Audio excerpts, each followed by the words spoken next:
መልሳለች ማለት ነው። አረ ጉድ! እዚህ ቤት ምን እየተፈጠረ ነው? እውነቴን ነው የምላችሁ። አንዴ አምናን ጠላቶቹ ሁሉም ጠላቶቹ በአንዴ ጥርግርግርግ እያሉ ከቤት ውስጥ እየወጡ ይገኛሉ ማለት ነው። ሜርሲ እንግዲህ በሰው ስታሳልቅና በሰው ሙድ ስትይዝ የነበረችው ሜርሲ በአሁን ሰዓት ጥርስ ግጥጥ አይን ፍጥጥ ላይ ትገኛለች ማለት ነው። ሁለተኛ ነገር ደግሞ አቶ አምናን በጣም ካሁን ወዲህ የድሮ አምናን የለም አዲስ አምናን ነው ያለው። ማንንም ሰው ማመን የለበትም በማለት እንግዲህ ቆርጦ ተነስቷል ማለት ነው። ብሌንም ለምን ጄሪን አባረርካት? ሰው ነች እኮ ሰው ማለት እኮ ሰው ልጅ ይሳሳታል።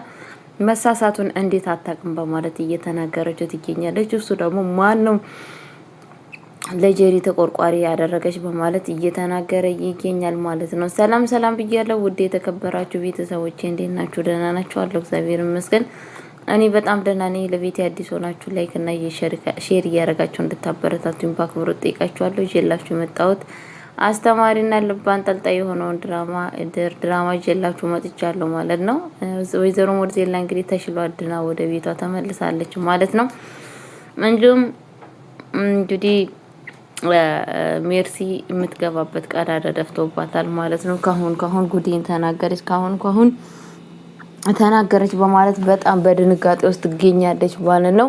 እና ሳራም እኔ ካሁን ወዲህ መያዝ አልችልም፣ ዳቱ አምናን የተፈጠረውን ነገር መናገር አለብኝ፣ አለበለዚያ አምናን እኔ የተደረገውን ነገር አይቼ ዝም በማለቴ ዋጋ ያስከፍለኛል፣ በዛ ላይ ይቀየመኛል። ስለዛን የተደረገውን ነገር መናገር አለብኝ በማለት እንግዲህ እየተናገረች ይገኛለች ማለት ነው። ምክንያቱም አምናን እኔ ዝም ብዬ ስንት ጊዜ ሙሉ ይሄንን ሰምቼ ዝም ያልኩትን ነገር ካወቀ እኔንም ሰው አደርገኝም፣ እንደ ጄሪ ከቤት ውስጥ አውጥቶ ነው የሚጥለኝ በማለት እየተናገረች ትገኛለች ማለት ነው። እና ሳራ አሁንም ቆርጣለች ማለት ነው። ምክንያቱም አምናን በጣም እያስጠነቀቃቸው ይገኛል ማለት ነው። ማነው ከኔ ሚስጥር እየደበቀ ሰው ካለ ይንገሩኝ፣ ካሁኑ ንገሩኝ፣ እረዳችኋለሁ፣ ሰማችኋለሁ፣ እባካችሁ አትግዱኝ፣ በኋላ ግን የማትነግሩኝ ከሆነ ከባድ ነገር ይፈጠራል በማለት ማስጠንቀቂያ እየሰጣቸው ይገኛል ማለት ነው። ብሌንም ጠይቋት ነበር፣ መናገር የምትፈልጊው ነገር አለ ወይ? እንደዛውም ሁላቸውንም እየጠየቃቸው ነበረ ማለት ነው። ምንም ነገር የደበቅን ነገር የለም በማለት እየነገሩት ይገኛሉ ማለት ነው። እቺ ደግሞ እንግዲህ አሾክሾክ አዲስ ያምናን ፍቅረኛ ተብዬዋ ፍቅር ለፍቅር ብላ መጣችሁ። እሱ ምንም ነገር በማያውቀው እንግዲህ ባሌ ነው አምናን ለኔ ነው የሚገባው በማለት ደፋ ቀና እያለች ያለችው ሴትዮ በስተመጨረሻ እንግዲህ ወይዘሮ ሞርዜላ ስትመጣ ሁላቸውንም ሰላም ብላ እቺ ቆንጆ ልጅ ከእኔ የመጣችሁ በማለት እየተናገረች ትገኛለች። አምናን አገባህ እንዴ ስትለው እንግዲህ በፍጹም እኔ አላገባውም፣ አይ እሷ ማለት የልጅነቴ ጓደኛ ናት በማለት እየተናገረ ይገኛል ማለት ነው። ምክንያቱም እንደዚህ ማለቱ ምንም ነገር የልጅቷን በፍጹም ለፍቅር እንዳላሰባትና ምንም ነገር በሷ ማከል እንዳሌለ ይገኛል። እሷ ግን የጄሪ ከዛ ቤት ውስጥ መሄድ በጣም ደስታ እያስደሰታት ይገኛል። ድሮም ለሱ የምትመጥል ልጅ አይደለችም በማለት እንግዲህ ለብሌን እየነገረቻት ትገኛለች ማለት ነው። ብሌንም እንግዲህ በጣም ነበር የተናደደችው። እንዴት ከዚህ ቤት ውስጥ ትሄዳለች? እንዴት ያባርራታል? ምንም ቢሆን እኮ ሚስቱ ነች፣ መርጦ ነበር ያገባት። ስለዛን ከዚህ ቤት ውስጥ ማባረር የለበትም በማለት እንግዲህ እየተናገረ ይገኛል ማለት ነው። እሷ ደግሞ እየተናገረ ትገኛለች። እሱ ደግሞ ምን አይነት ሰው ነች? አሁን አንቺ ብለሽ ለጄሪ መተሽ የምትከራከሪላት እንደዛ ሁላ አድርጋሽ እንዴ ነው የምትከራከሪላት? ምን አይነት ሰው ነች ግን አንቺ? ለማንኛውም እኔ በወሰንኩት ውሳኔ ማንም ሰው እንዲገባ አልፈልግም። ስለዛን አርፈሽ የምትቀመጭ ከሆነ አርፈሽ ኑሪ ብሏታል ማለት ነው። እሷን ማስጠንቀቂያ እሷንም ሰጥቷታል ማለት ነው። እሷም አምናን ይሄ ጸባይ መቼ ነው የሚቀየረው? እንደዚህ አይነት ጸባይ መቼም አብሮክ አይሄድብህም። ምክንያቱም እኔ እኮ አውቃለሁ አምናን አንተ እንደዚህ አይነት ሰው አይደለም፣ በጣም ደግሞ አዲስ ሰው እየሆንክ ነው፣ እባክህ እያለችው ትገኛለች። እሱ ደግሞ ካሁን ወዲህ የድሮ አምናን የለም ይሄ ነው አምናን በማለት እንግዲህ እየተናገረ ይገኛል ማለት ነው። ቤተሰቦቼ እዚህ ቤት እንግዲህ በጣም አንዳንድ ጉድ ከባድ ነገር እየተነገረ ይገኛል ማለት ነው። ከዚህ በለጠም ነው የሚነገረው ብዬ ነው ማስበው ማለት ነው። ቤተሰቦቼ ካሁን ወዲህ ቆርጥሽን ወቂ ብሏታል ማለት ነው። ሁለተኛ ነገር ደግሞ ያትየዋ እንግዲህ ማስጠንቀቂያ ሰጥታታለች ማለት ማስጠንቀቂያ ሰጥተዋለች ማለት ነው። አዲሷ ልጅ እንዳታስቀይማት ሁሌ ከሷ ጋር አሁን ትኩረት ስጣት። ምክንያቱም አባትየው አደራ ስላለ አደራህን መወጣት አለብህ፣ መብላት የለብህም በማለት እንግዲህ ልክ ለሷ እና ወይን ለሱ እንዳዘነች ቢጤ እየነገረችው ትገኛለች ማለት ነው። አምናንም እንግዲህ እሺ በማለት ለሷ እሺ የምትይኝ ነገር እሰማለሁ በማለት እየተናገራት ይገኛል ማለት ነው። ቤተሰቦቼ እንግዲህ ከባድ ነው። እዚህ ቤት ውስጥ ምንድነው ወደፊት አላማውስ የሚባለው ነገር በጣም እየከበደ እየተገኘ ነው ማለት ነው ቤተሰቦቼ። እና ሁለተኛ ነገር ደግሞ በጣም የሚያሳዝንና ልብ የሚያንጠለጥል ነገር ማለት ነው አምናን በአሁን ሰዓት እንግዲህ ሁላቸውንም በቁጥጥር ስር ለማዋል ተዘጋጅቷል ማለት ነው።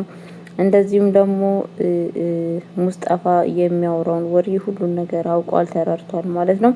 ሙስጠፋ አምናን ምንም ነገር እየሰማኝ የለም ብሎ እንግዲህ በማለት በጣም መናገር አልፈለገም ነበረ። እሱ ግን በስልክ ጥሪ ሁሉን ነገር በመቆጣጠር አውቋል ማለት ነው። በጣም ከባድ ነው ቤተሰቦች፣ በጣም ከምታስቡ ከባድ ማለት ነው። አሁን ምን እንደሚፈጠር ራሳችሁ አስቡት ማለት ነው። በጣም ብዙ ከባድ ነው የሚፈጠረው። ምክንያቱም በጣም ስለሚናደድ በጣም አምናን ለምንድን ነው እኔ ካሁን ወዲህ መከራዬን የሚያየው እሱ ነው ያለበት ቦታ ወስዶ የሚያሳየኝ በማለት ወስኖ ተነስቷል ማለት ነው። ራሱ ወስዶ ያሳየኛል በቃ እያለ ይገኛል ማለት ነው። እንግዲህ በአሁን ሰዓት እንትና ባደጋ ውስጥ ይገኛል ማለት ነው። ሙስጠፋ ማለት ነው። ሙስጠፋ ያው በእርግጥ የሚያደርገው ነገር ጥሩ አይደለም። እንደዛ እያመነው እንደዛ እሱ ለሱ ቦታ እየሰጠው እሱ ማድረግ የሌለበትን ነገር ነው እያደረገ ያለው ማለት ነው። ስህተት ነው ይሄ ነገር ራሱ ያው ብቻ በጣም በሚያሳዝንም ብቻ አሁን ቀጥታ ያው የሆነው እንዳልሆነ እየተፈጠረ ይገኛል ማለት ነው ቤተሰቦቼ። ብቻ አላቅም። ሙስጠፋ አሁንም ጄሪ ደውላለት ነበረ በጣም በችግር ውስጥ እንደሆነችና ወይም ደግሞ እንዲደውል ወደሱ እርዳታ እየጠየቀች እንደሆነ ትገኛለች ማለት ነው። እሱ ደግሞ እንዴት ነው ይሄ ነገር የሚሆነው አምናን አባረረሽ እንዴ በማለት እየጠየቃት ይገኛል። አው እያለችው ነው። እንደውም ከዚህ የበለጠ ከቻለ የፈለገሽን ነገር ያድርግሽ። እኔ ያንቺ ስቃይ በጣም ነው ለኔ የሚያስደስተኝ። ምክንያቱም እኔን ጥለሽን ስትሄጂ ምን አድርገሽ ከቤት ውስጥ እንደሄድሽ ራስሽ ታውቂያለሽ። ስለዛን እንደፈለገው እንደ ፍጥርጥርሽ ያድርግሽ በማለት ውሳኔ ሰጥቷታል ማለት ነው። እንግዲህ አሁን ምንድነው የሚፈጠረው ብላችሁ ታስባላችሁ? በጣም ከባድ ነው ጋይስ። እና አሁን ምን የሚፈጠር ይመስላችኋል ጋይስ? ከባድ ነገር እየተፈጠረ ይገኛል ማለት ነው።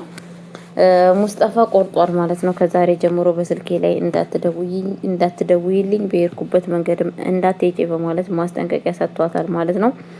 ጄሪሻ እንግዲህ ውሃ በላት ማለት ነው። በስተመጨረሻ ያደረገችው ስራዋ ያደረገችው በደል አሁንም እያላስተኛትም አላስቀምጥም ብሏታል ማለት ነው። በእርግጥ ይገባታል። ምክንያቱም ፍቅር የሚገፋ ሰው ሁሌም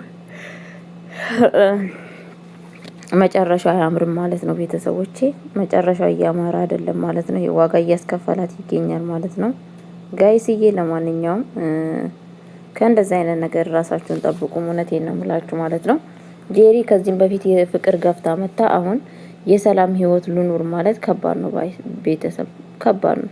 ምክንያቱም የበፊቱን ፍቅራችሁን በስነ ስርዓት ሳትይዙ አሁን አዲስ ፍቅር ይዤ በሰላም እኖራለሁ ማለት ከባድ ነበረ። ግን አሁንም ያሰበችውና ያቀደችው ሀሳብ አልተሳካላትም ማለት ነው። እና እግዚአብሔር ከእንደዚህ አይነት ነገር ይሰውራችሁ ማለት ነው። ለማንኛውም በቀጣይ ቪዲዮ እስከምመጣ ቸር ቆዩልኝ። ወዳችኋለሁ፣ አከብራችኋለሁ። መልካም ጊዜ፣ መልካም ቆይታ ጋይስ። ሚስ ዩ ሃይ ላቭ ዩ ላችኋለሁ። ኦዲየንሶቼ በጣም ነው የማመሰግነው ሁሌ ለምታበረታቱኝ፣ በርቺ ጠንክሪ እያላችሁኝ ብርታት ጽናት ለምትሆንኝ የእውነት እያመሰገንኳችሁ በሰላም እሰናበታችኋለሁ። መልካም ጊዜ፣ መልካም ቆይታ።